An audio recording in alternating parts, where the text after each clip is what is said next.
The federal government has said strict measures will be employed in the implementation of 2016 budget. Minister of Budget and National Planning, Udoma, stated this at an interface with the Senate Committee on Appropriation and Finance over the medium-term expenditure framework in Abuja. The minister explained that the government will reduce the overhead cost by 7%. Things like, say, foreign travels, rather than a ministry of people going, say, 5 times, they go 3 times. So those are the sorts of things that we're looking at, because tight times require tight responses. So we're going to keep the overheads down. In fact, we're going to reduce the overheads by 7%. So, and we are with the computerization of most personnel expenses. We want to extend it to make sure that everybody comes under it. With the computerization, we hope to keep that stable without any increases and without retrenching anybody. We're not planning to retrench. Udoma also disclosed that special intervention drive has been initiated to drive the economy in 2016. We have set aside on the capital side 200 billion, on recurrent side 300 billion for intervention programs. Now, these intervention programs are still being designed, but they will be designed for efficiency and effectiveness. And we will be relying and getting donor support for the program, but they'll be carefully designed. We're not going to waste those things, but we want programs that touch immediate impact on the lives of our people.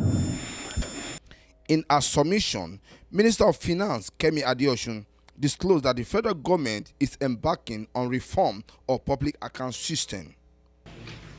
We are embarking on a fairly significant reform of our public expenditure management system and our public financial management in general. And that is needed to achieve the switch from a high recurrent budget to a budget that is focused on capital. And it is that capital expenditure that we believe will stimulate the economy and prevent this downturn that we're currently in being prolonged. The medium-term expenditure framework for 2016 to 2018 will be the basis for the next year appropriation bill. From Abuja, Nigeria, Muyo Bamdele reporting.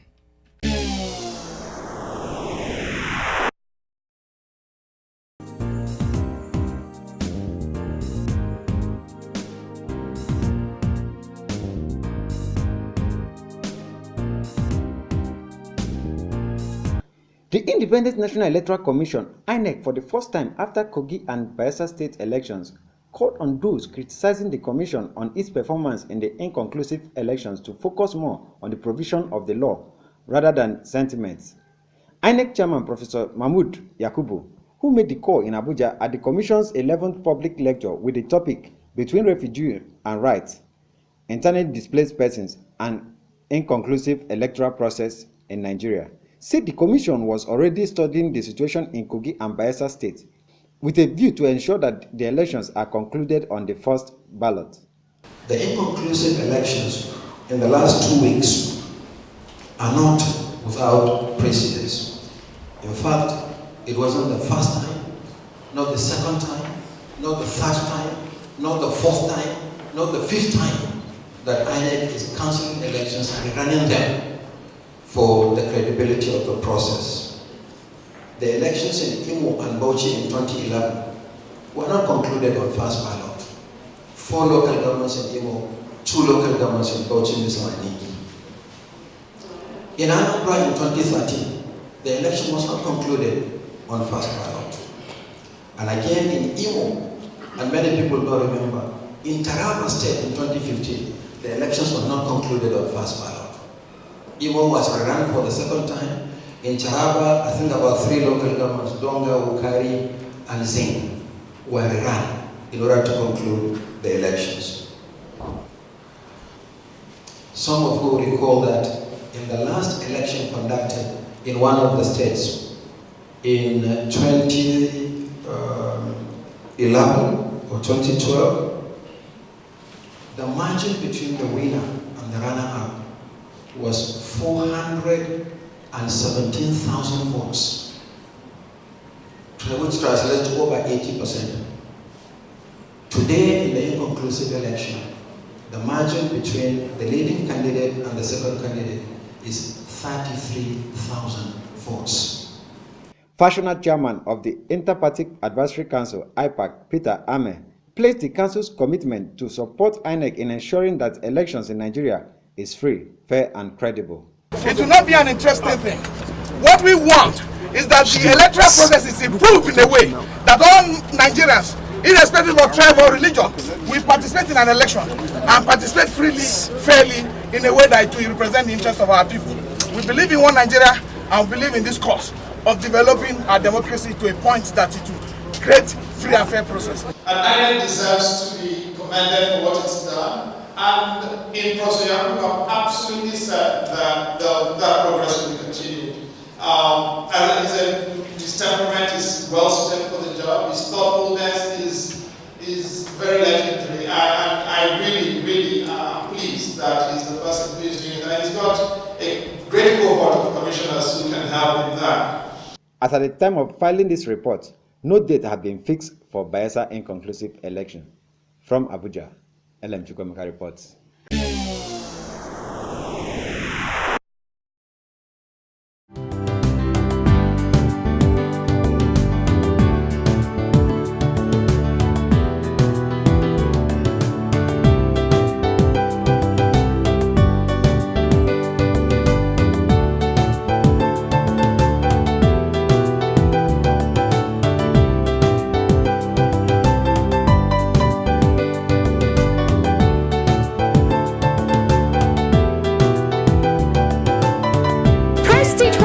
Suites, number 1 AMO Road off Epoch GRA, Benin City, Edo State.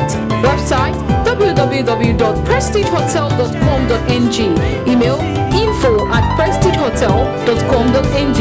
Telephone number 070-620-84038, 081-519-74044. Prestige Hotel and Suites, world-class hospitality.